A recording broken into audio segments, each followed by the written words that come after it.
Sambalpur Dhanupali police ପକ୍ଷରୁ city station ପଛପଟେ ଝଙ୍କରପଡ଼ାଠାରେ ଚଢ଼ାଉ କରି 5 ଲକ୍ଷ ଟଙ୍କାର ବେଆଇନ କଫ୍ ସିରପ ଜବତ କରିଛି ପୋଲିସ। ଏଥିସହ 5 ଜଣଙ୍କୁ ଗିରଫ କରିଛି। ଏନେଇ ସମ୍ବଲପୁର ସଦର ପୋଲିସ ଏସଡିପିଓ ସାମ୍ବାଦିକ ସମ୍ମିଳନୀରେ ଗଣମାଧ୍ୟମକୁ ସୂଚନା ଦେଇଛନ୍ତି। ସୂଚନା ଅନୁଯାୟୀ ବିଶେଷ ସୂତ୍ରରୁ ବେଆଇନ କଫ୍ ସିରପ କାରବାର ହେଉଥିବା ଖବର ପାଇବା ପରେ ଝଙ୍କରପଡ଼ାଠାରେ ଚଢ଼ାଉ କରିଥିଲା ପୋଲିସ। 12ଟି ପେଟି ମଧ୍ୟରୁ ଥିବା 1440 ବୋତଲ ବେଆଇନ କଫ୍ ସିରପକୁ ଜବତ କରାଯାଇଛି। ଏହି ଘଟଣାରେ ଏକ 4 ଚକିଆ କାର, ଗୋଟିଏ ସ୍କୁଟି, 4ଟି ମୋବାଇଲ ଫୋନ ଓ 10,000 ଟଙ୍କା ଜବତ କରାଯାଇଛି। ତେବେ ଜବତ ବେଆଇନ କଫ୍ ସିରପ ଗୁଡ଼ିକ ପଶ୍ଚିମବଙ୍ଗରୁ ଆସିଥିବା ବେଳେ ଏହାର ମୂଲ୍ୟ 5 ଲକ୍ଷ ଟଙ୍କା ହେବ ବୋଲି ଜଣାପଡ଼ିଛି।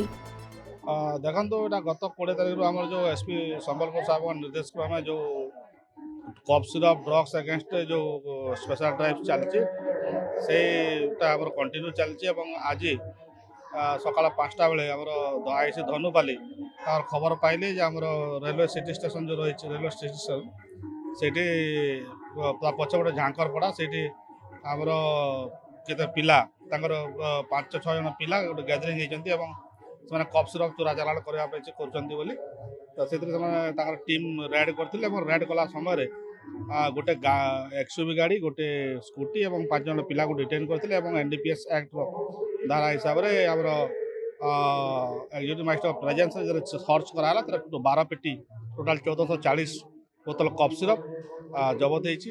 ଗୋଟେ ଏକ୍ସୟୁଭି ଗାଡ଼ି, 4ଟା ମୋବାଇଲ ଫୋନ୍, 10,000 ଟଙ୍କା, ଗୋଟେ ସ୍କୁଟି ଜବତ ହେଇଛି ଏବଂ 5 ଜଣ ପିଲା ଆରେଷ୍ଟ ହେଇଛନ୍ତି।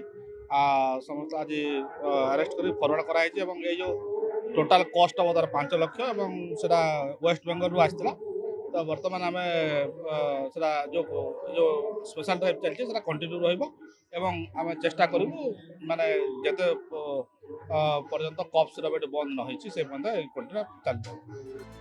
ସମ୍ବଲପୁରରୁ ନବୀନ ଦାସଙ୍କ ରିପୋର୍ଟ, ଖବର ଓଡ଼ିଶା।